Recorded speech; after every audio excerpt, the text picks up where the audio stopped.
The Lord be with you. and with your spirit. A reading from the Holy Gospel according to Luke. Glory to you, O Lord. While some people were speaking about how the temple was adorned with costly stones and votive offerings, Jesus said,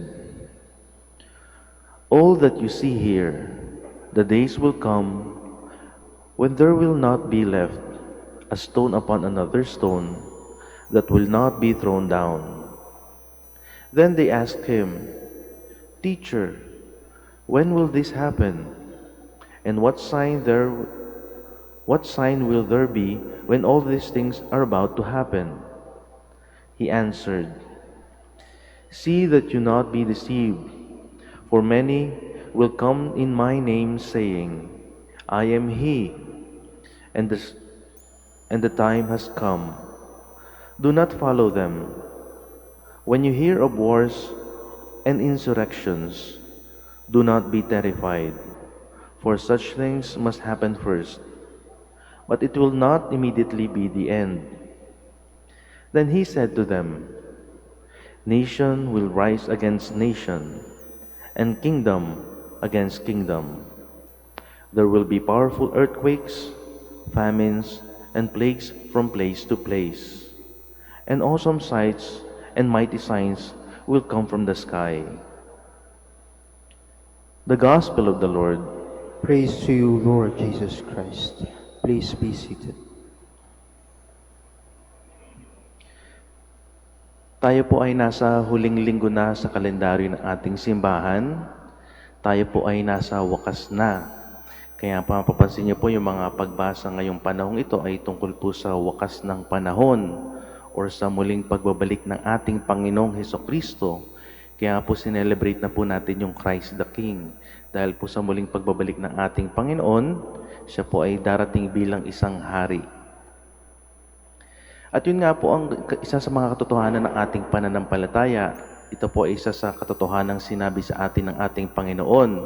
Sa kasamaang palad po, marami pong tao ang gumagamit nito. Mga nagpapanggap na sila yung Mesiyas, nagpapanggap na alam nila kung kailan ang katapusan ng mundo. Kaya po dito tayo pinapaalalahanan ng ating Panginoon sapagkat huwag po tayo maniniwala sa kanila. Dahil hindi po talaga nila alam kung kailan ang wakas ng ating Panginoon. At yan nga po ang tinuturo sa ating simbahan, na ang muling pagbalik po ng ating Panginoon ay wala pong nakakaalam. Wala pong nakakaalam yan. At sa katunayan nga po, hindi naman po talaga mahalaga kung kailan po ang wakas ng Panginoon, wakas ng panahon, o kung kailan po ang muling pagbabalik ng ating Panginoon. Hindi po yan ang tinuturo ng ating simbahan. Bagkus, ang mas mahalaga pong tanong ay, kung handa po ba tayo? Hindi po mahalaga kung kailan ang wakas ng panahon o ang pagbabalik ng Panginoon. Bagkus ang mas mahalaga po ay kung handa po ba tayo. Kaya po sa ating simbahan, hindi po talaga wala po nagpe-predict ng wakas ng panahon. Bagkus po ito po ang lagi nating sinasabi na dapat ang bawat isa po sa atin ay maging handa sapagkat hindi po natin alam kung ano ang oras. At kung tatanungin po natin ang sarili, paano nga ba tayo magiging handa? Kaya po, ang mga pagbasa po sa panahong ito ay talagang magkakaugnay. At upang masagot po ang katanong ito, kailangan po nating bumalik doon sa pagbasa noong linggo, dakilang kapistahan ng Kristong Hari.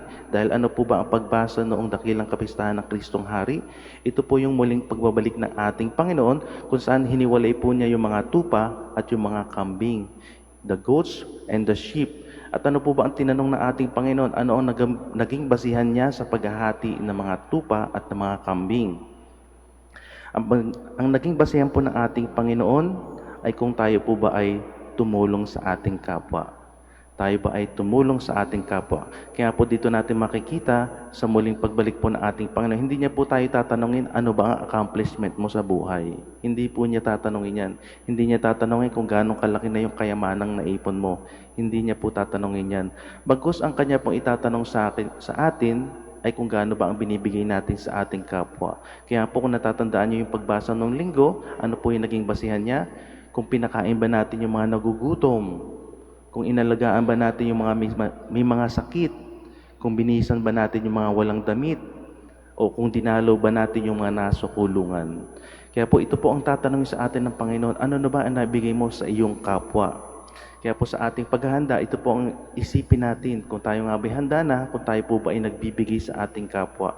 At kung babalikan po natin yung pagbasa natin kahapon naman po, tungkol po sa pagbibigay sa templo or pagbibigay sa simbahan. Yung ebanghelyo po kahapon ay tungkol po sa isang balo, mahirap na balo, na nagbigay lamang ng isang kusing. At ano ang sabi ng ating Panginoon? Sabi ng ating Panginoon, yung mahirap na balo na yun, kahit isang kusing lang yung inuhulog niya sa templo, ay higit na mas malaki sa ibinigay ng mga mayayaman. Sapagkat yung mga mayayaman, ang binigay lamang nila ay kung ano yung sobra sa kanila. Kaya dito po natin makikita kung paano po ba tayo talaga dapat maghanda, kung ano dapat ang ating paghandaan. Kailangan po ba tayo maghanda dito o i-enjoy na natin yung ating buhay sa lupa, or makita yung katotohanan na hindi po dito nagtatapos ang ating buhay, bagkos meron po pong mas magandang buhay sa kabila. Kung ikukumpara nga po natin yung ating buhay sa buhay na ibibigay ng ating Panginoon, paano ba natin ikukumpara yan? Yung buhay po natin, let's say siguro, sabihin na natin na around 80 years old lamang, 80. Subalit ang buhay na ibinibigay sa atin ng Panginoon ay magpasawalang hanggan. Hindi nga po natin maaaro kung gaano kahaba yung magpasawalang hanggan. Ang ating pong mundo ay nasa 4.5 billion years. At ang ating pong universe ay nasa 13.7 billion years. Pero kung ikukumpara pa rin po natin ito sa buhay na walang hanggan, maliit na maliit pa rin po ito. Kaya po sana sa araw na ito, sa Banal na Misa, ito po ating pagnilayan, na ating pong buhay po dito ay napaka-late lamang. Kasi minsan po, masyado po tayo nakapokus sa buhay na ito. Pero sa ating pananampalataya, sa sinasabi ng ating Panginoon, meron pa pong buhay na higit dito sa atin, dito sa lupa. At yan po yung buhay na ibibigay ng ating Panginoon. Kaya sana po wag na po natin isipin kung kailan ba darating ang wakas ng panahon or kailan ang pagbabalik ng ating Panginoon. Bagkus mag-focus po tayo sa ating paghahanda. At sinasabi po sa ating ebanghelyo sa mga araw na ito, ang paghahanda po ay sa pamamagitan ng pagbibigay ng ating sarili. Pagbibigay ng ating sarili sa ating kapwa at pagbibigay ng ating sarili sa ating Diyos.